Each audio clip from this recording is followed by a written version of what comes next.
You talked about some of your pain points, like a lot. It sounds like you dealt with some different injuries, and it sounds like at this Hmm. point now you're pretty good. It Hmm. sounds like, right? Yeah. Um, Yeah. was that like the some of the main struggles, or was there other things involved too besides just like the physical? Honestly, I feel like maybe the physical, I mean, the mental, that was kind of there. As I have gotten into higher mileage, which Mm, for me, the longest has been 8 miles, which I did my first 8 miles last weekend. nice. I think It's a big deal, by the way. I gotta let everybody know. 8 miles is a big deal. so. Even like the mental math of miles is kind of fun to figure out. So I was like, okay, if I run 2 miles out, then I have to run 2 miles back, and that's 4 miles. So then I'm halfway done. But I'll do that like here, and then I'll run the next 2 miles this way because I know that there's a gas station. So if I need to stop, then I can stop at the gas station. I got you. Yeah, Yeah. planning your route is a real thing. And then that's even some of it too, of like, how much do I want to think on this run? So do I do the most simple run where I know I have this entire loop that I can take? Oh, but then there's road construction and now you can't go down this way, so I have to like recalculate how I do this. And so even that, it's just, that's been, I guess that's been interesting too. Yep. Yes. So whether it's a loop or an out and back and what you want to do, I also think too, the shorter miles now, the like 3 miles or less, those are even more difficult than the long miles because I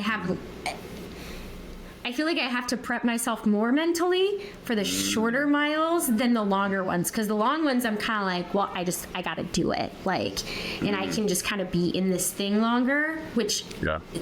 I don't know if that would make it doesn't make sense, but I think for someone that does run it, does John, do you agree with this? Maybe, I don't know. You've also been running for ever, so at I least think that's a tough one. Yeah, I think that varies with each person. But for me, long runs, like if I'm just running just to get the mileage in, it's like, yeah, it's nice to just say, okay, I'm just gonna run, go as I feel. But if it's a shorter, more, I'm more focused on how I run, how fast I'm running, and yeah, that can be a little more mentally. I feel like I gotta mentally prep more for something like that than a regular long run for sure. yes. So I guess I will say too, when I have shorter runs, John usually has those be speed type work runs. So like, start your first mile at 13 minutes a mile, then try to take off 15 seconds, and then from that shave off another 20 to 30 seconds. So I guess that also plays into it too. Like, Yeah. typically the shorter ones are physically harder, specifically because I'm trying to get faster, than the longer runs where it's like, just run, just do what you Ju- can, enjoy yourself. Do your thing. Yeah. Yep. For sure. Okay. Okay. That remind me then. So like, yeah, what were some of the main things, John, you've been working on, Liz, that you remember John working on with you guys to kind of improve your running? Yes.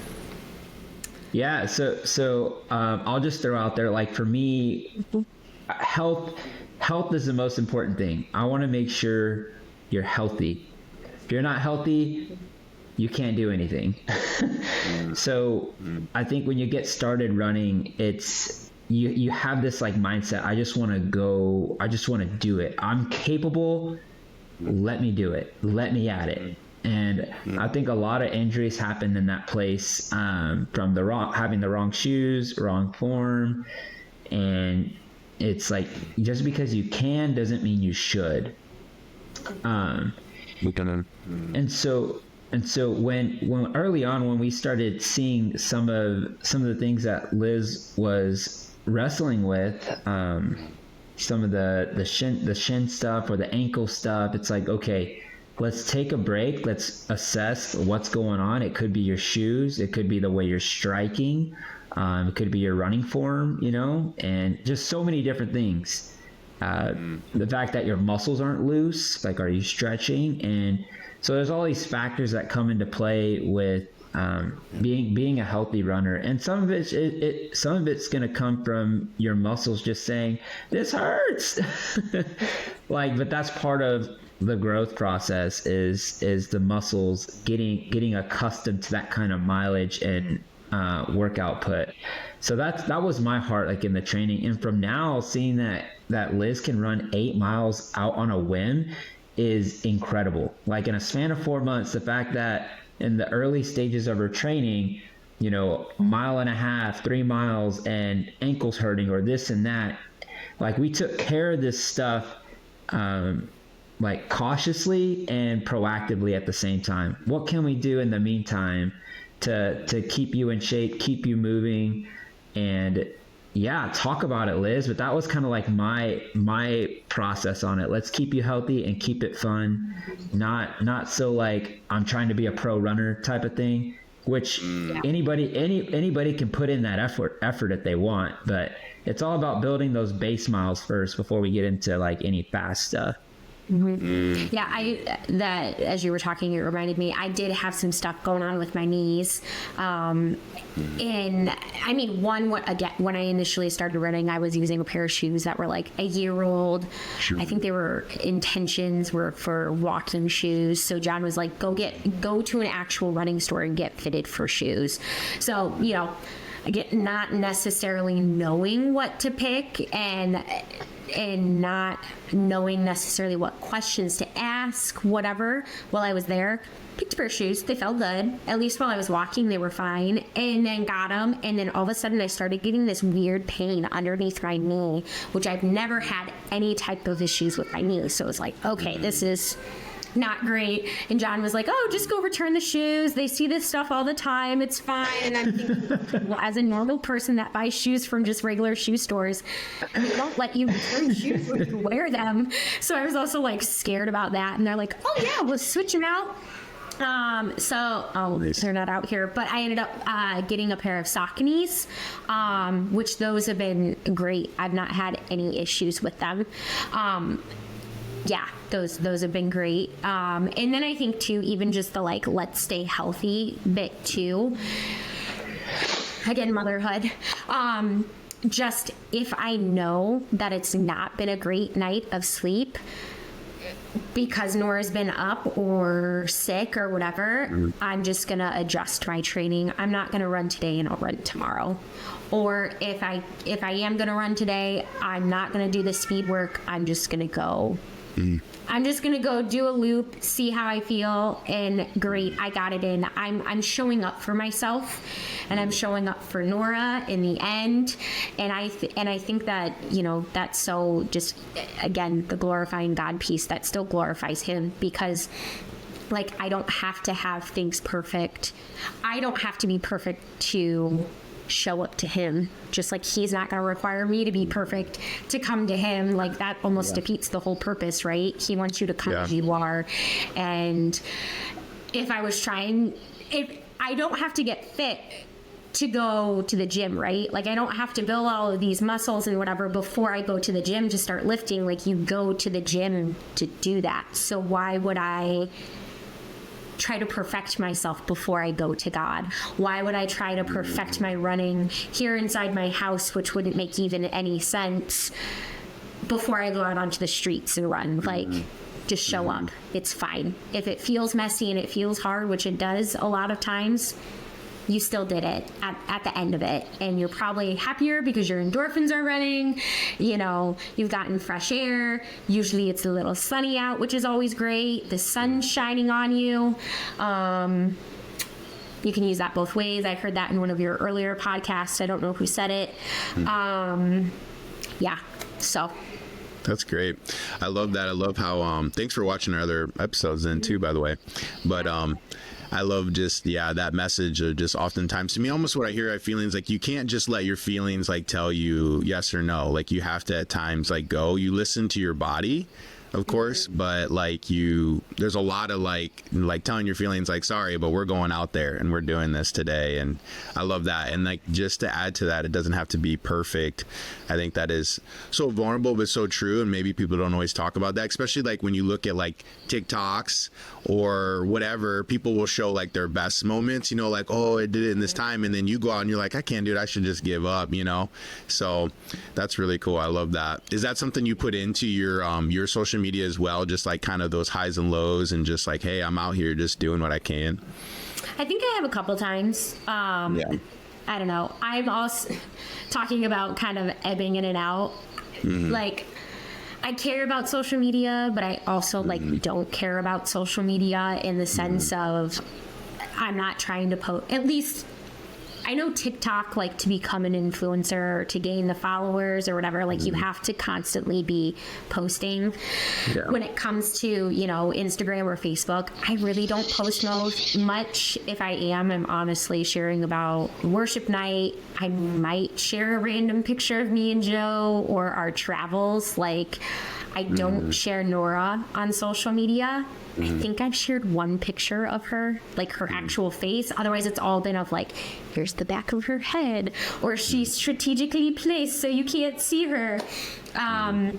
So just in general, I don't really care about social media. I just think TikTok's just fun and silly. So that I guess I care a little more. Yeah. You have fun with it. That's cool. Yeah. So. Well, that's great. But I should do more of that. I've got a great question for you that I think will help a lot of people who haven't started something hard or seen results through consistency and long-term effort. Like, what have been the benefits for you mentally, seeing that you are able to run 8 miles now at the pace that you could only run a mile when you first began? You could run 8 miles like at a very close to when you first started that mile. Like, yeah, talk about that. I don't know. I feel like it builds confidence in you that, like, okay, all of these times that day it felt so hard, or I didn't want to, or it's hot, and now I have to, as someone that also has very long hair, I have to figure out showering and what does that look like, which is, you know, whatever, because it takes probably about 45 minutes to an hour, the whole process. So anyways, just kind of all of those things, like, it builds a confidence in you that, like, okay, I did the thing. I did the dang thing. But also, like, I can do other hard things. Like, okay, there's, I don't know, I guess even like talking about this stuff, I wouldn't say I'm necessarily a public speaker. I get nervous. If you haven't noticed, I'm fidgeting and talking with my hands a lot. I keep moving my hair around. Like, I would rather sing in front of people, because I sing on our worship team at church, which to me, that's very different than it is like public speaking. So yeah, I think it just builds confidence in so many other areas as well. Mentally, I think even just in general, it's giving me just more clarity, because I feel like my head feels better, like it's not as messy and as many thoughts going on after I come back from a run, or even just consistently doing it. There. Because there is that mental pep talk that you have to do, honestly, at least for me, every time. On the things that I don't want to do, or when it comes to doing stuff around the house, I'm like, just do it. It's not going to take that long. Just like I know it takes me about 13 minutes or whatever to run a mile. 13 minutes is not that long. It doesn't take that much time. Just go do it. So yeah, I think that's some of the, at least the mental wins. You know, physical wins, I've got pre-pregnancy clothes that fit me better, which is great. Yeah. That's awesome. which is great. You know, and I think that was also part of just starting to get into something besides just being disciplined. Like, I physically want to feel better. I want the clothes that I've worn before to be able to fit me without needing to go buy, you know, new ones. I think that's probably been a big struggle for me, just like postpartum wise. It's just body image stuff. Like, I will say I think I gained maybe 30 pounds overall, like at the very, very end. And I did drop a lot of it pretty shortly after. But even just the way that clothes like hung on me, both just wasn't the same. And it was this like, well, I'm not the same person. And then at least postpartum wise, and if you're nursing, there's kind of this, oh, well, if you do that, you're going to lose all of this weight and you'll just bounce right back. And, you know, you have to look good for your man again and whatever. And it's just kind of this whole thing. And I don't know, there's just stuff like that. It doesn't feel good. So it was wanting to work out to start to feel better. And what's funny, you know, I was walking yesterday morning listening to you guys talk because I was like, oh shoot. Honestly, I thought this was on Tuesday, not today.